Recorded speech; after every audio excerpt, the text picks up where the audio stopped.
Assalamualaikum warahmatullahi wabarakatuh.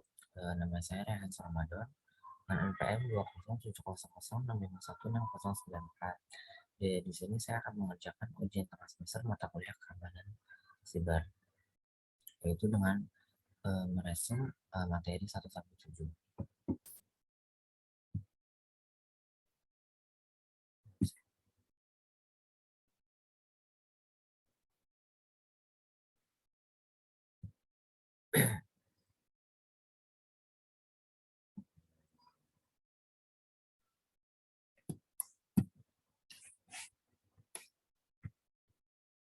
Yang pertama di sini ada bab 1, yaitu konsep dasar. Bab 1 yaitu konsep dasar keamanan. Yang pertama ada dengan segitiga CIA atau CIA triad. CIA triad merupakan singkatan dari confidentiality, integrity, dan availability. CIA merupakan salah satu aturan dasar yang menentukan keamanan jaringan atau informasi. Aturan lainnya dikenal sebagai perkerian heksat atau confidentiality, precision, or control, integrity, authenticity, availability, and utility. Yang pertama ada confidentiality, yang berarti menjaga kerahasiaan informasi dengan melakukan pembatasan hak akses seseorang. Contohnya data-data yang harus dijaga kerahasiaannya, seperti pribadi, tanggal lahir, penyakit, dan lain-lain. Kemudian integrity atau keaslian, yang berarti menjamin bahwa data informasi yang dimiliki terjaga keasliannya. Yang selanjutnya ada availability atau ketersediaan, yang berhubungan dengan ketersediaan informasi ketika dibutuhkan, yang berarti informasi harus tersedia saat dibutuhkan oleh user. Selanjutnya ada ancaman keamanan. Di sini terdapat beberapa ancaman yang dapat dikategorikan sebagai berikut. Yang pertama ada manusia. Ancaman dari manusia, contohnya seperti hacking, cracking, yang berusaha atau mengakses sistem tanpa izin dari pihak yang berwenang, yang bertujuannya untuk melakukan pencurian data, informasi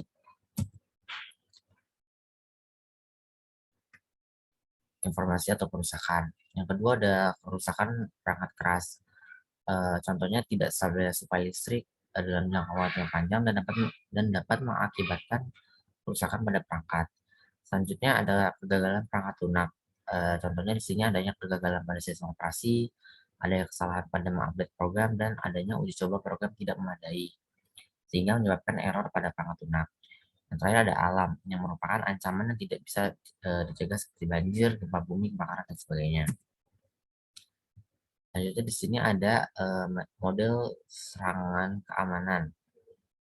Yang pertama di sini ada intrusion, itu menunjukkan aspek ketersediaan atau availability yang menjadikan sistem rusak. Contohnya denial of service attack.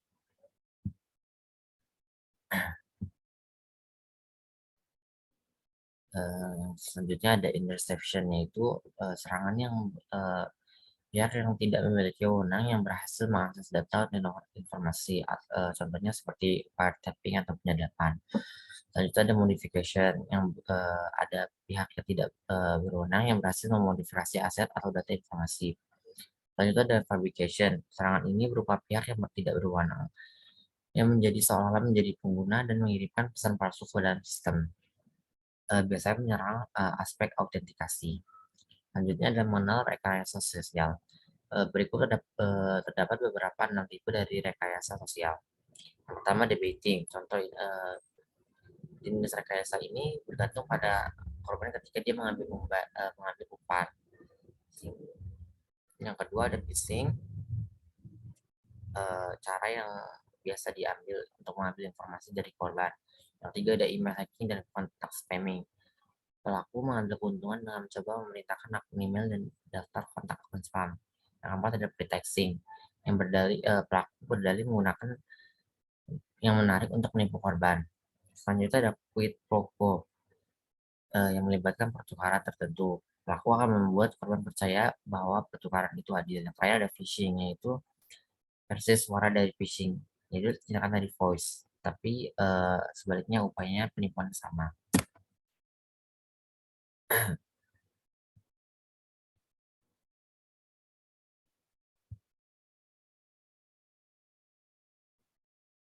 Selanjutnya ada Contoh-contoh prinsip-prinsip keamanan. Terdapat 7 dalam prinsip keamanan yang dikemukakan oleh Stonebrunner dan kawan-kawan. Yang pertama adalah dengan menetapkan kebijakan atau polisi yang baik. Yang kedua ada pelakuan keamanan sebagai bagian dari integral dari keseluruhan sistem. Yang ketiga, perjelas batas kemampuan keamanan fisik dan logik. Yang keempat, pastikan pengembang atau developer dilatih dengan tentang cara mengembangkan keamanan perangkat lunak. Yang kelima, mengurangi resiko ketika tidak yang sudah tinggi. Yang keenam, mengasumsikan bahwa sistem eksternal tidak aman. Yang ketujuh adalah mengidentifikasi potensi pertukaran antara resiko dengan peningkatan penggunaan biaya dalam aspek efektivitas operasional.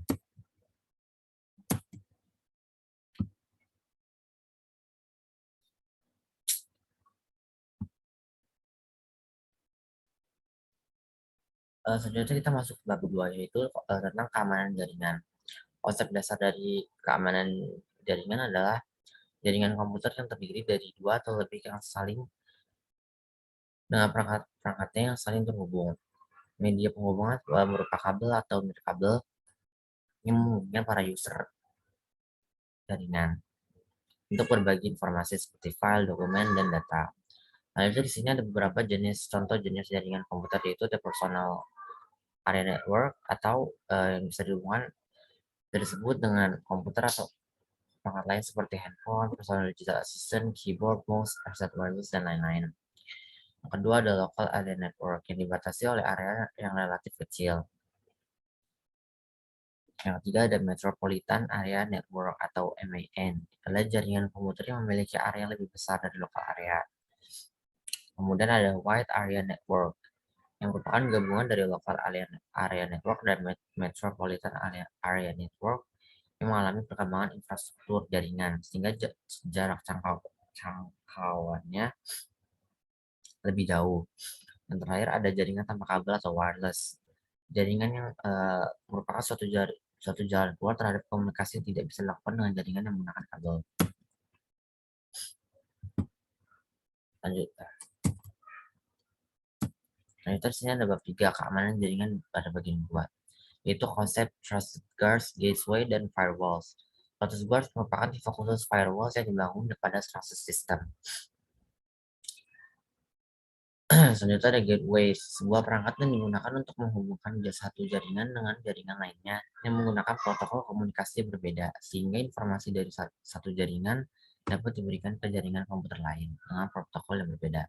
Yang selanjutnya ada firewall, merupakan cara yang diterapkan baik terhadap hardware, software, ataupun sistem itu sendiri dengan tujuan melindungi baik dengan menyaring, membatasi, atau bahkan menolak suatu atau kegiatan pada jaringan pribadi dengan jaringan luar. Selanjutnya ada keamanan jaringan internet dan firewall. Menurut David Eickhoff, terdapat dilihat dari lubang keamanan pada suatu sistem.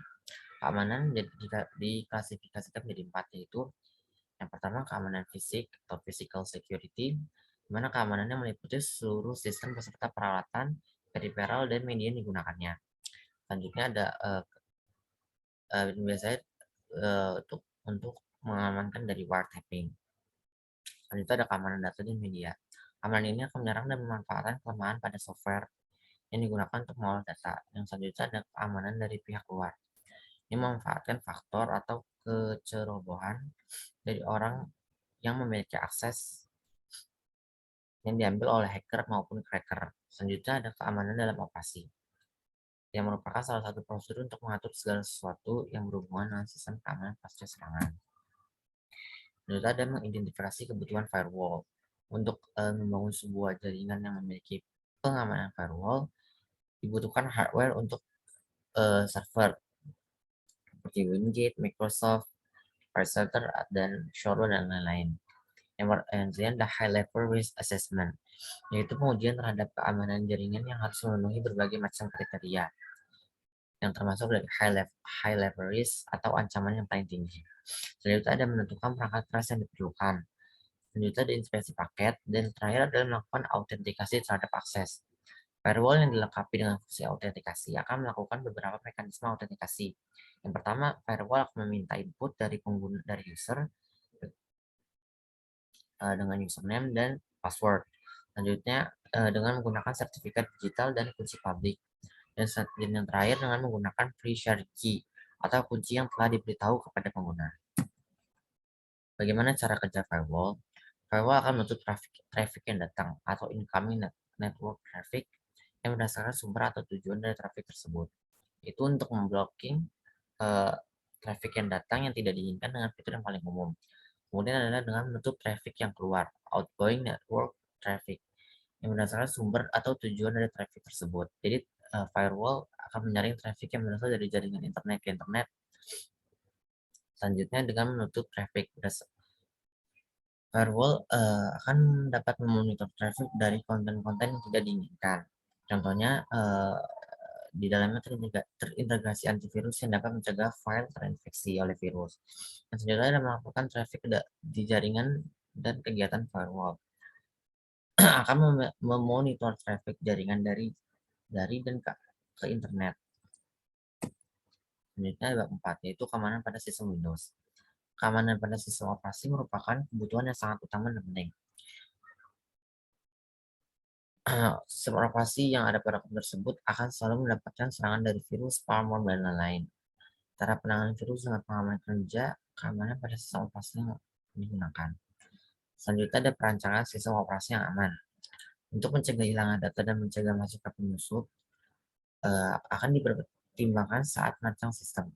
Dan terdapat beberapa lapisan, yaitu lapisan fisik, di mana lapisan ini, keamanan ini akan melakukan pengamanan secara langsung terhadap perangkat. Yang kedua ada keamanan lokal. Lapisan ini berkaitan dengan user dan hak-hak seperti memberi user fasilitas yang diperlukan. Hati-hati. Yang ketiga ada keamanan root, melakukan perintah yang kompleks. Dan selanjutnya ada keamanan file. Ada beberapa cara yang dilakukan untuk melakukan pengamanan data pada lapisan ini, seperti directory home user, tidak boleh mengakses perintah, mengubah sistem seperti partisi. Selanjutnya ada keamanan password dan enkripsi. Keamanan password dan kernel merupakan keamanan mendasar yang sebaiknya diimplementasikan oleh semua pengguna. Keamanan kernel. Kernel harus selalu diupdate terhadap bugs atau kekurangannya pada sistem operasi. Terakhir ada keamanan jaringan. Keamanan ini secara umum dapat melakukan dengan mewaspadai paket cipher yang dapat menyadap port Ethernet dengan menggunakan prosedur untuk mencegah integritas data. Selanjutnya ada tinjauan sistem operasi. Yang pertama ada file permission. Dari semua versi Windows, telah 3 berdasarkan sistem izin disebut sebagai Global Local Izin, AGDLP. Yang selanjutnya ada Windows Firewall.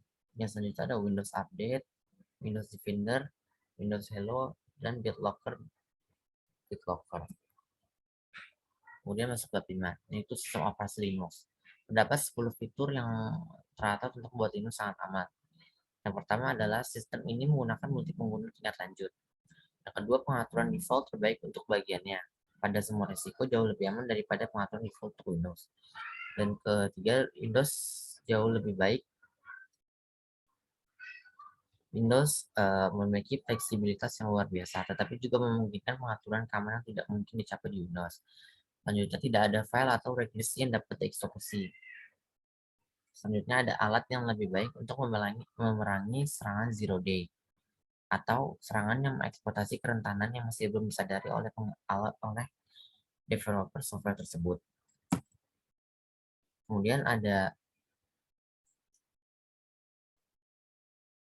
Linux adalah sistem yang didesain untuk menggunakan atau menghapus komponen dari sistem jika perlu. Linux kemudian merupakan perangkat gratis. Selanjutnya ada repositories atau backup serial dan lain-lain. Selanjutnya ada 123 untuk memperbarui dari penjelajah internet hingga program kecil paling jauh untuk mengelola hak pengguna atau pengelolaan Windows. Lalu ada keanekaragaman.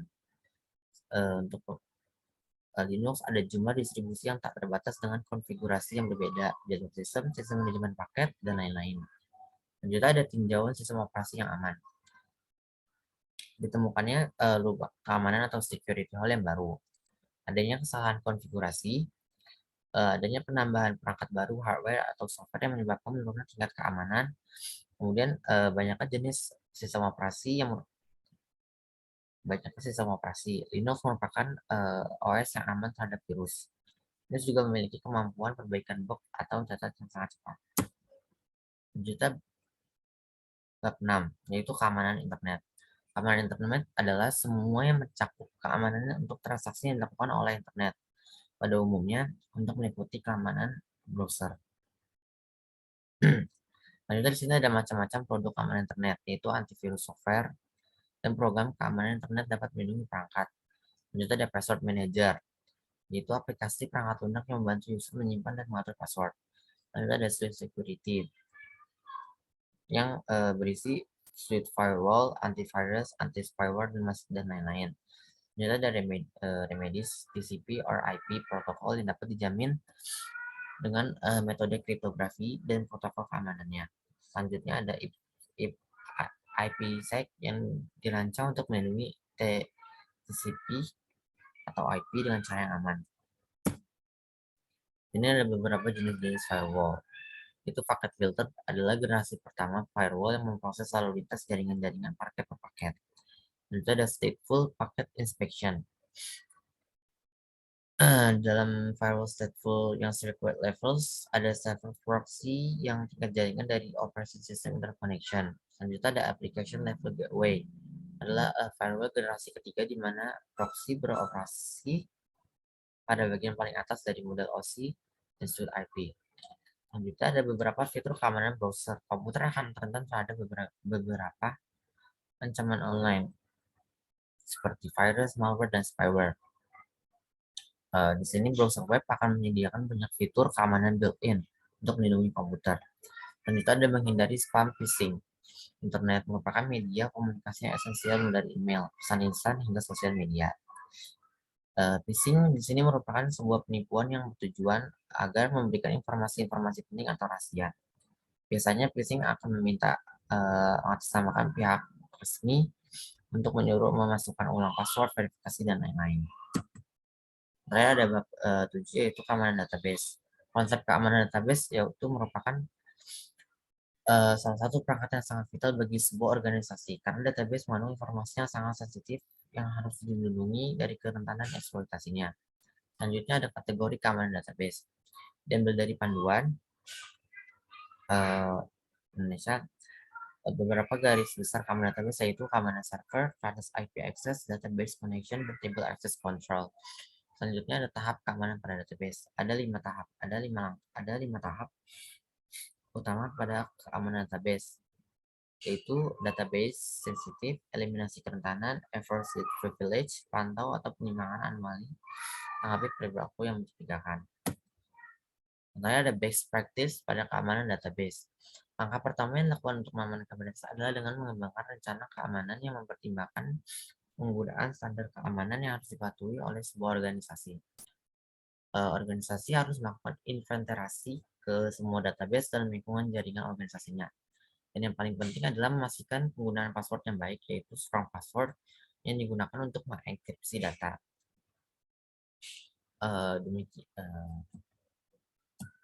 Demikian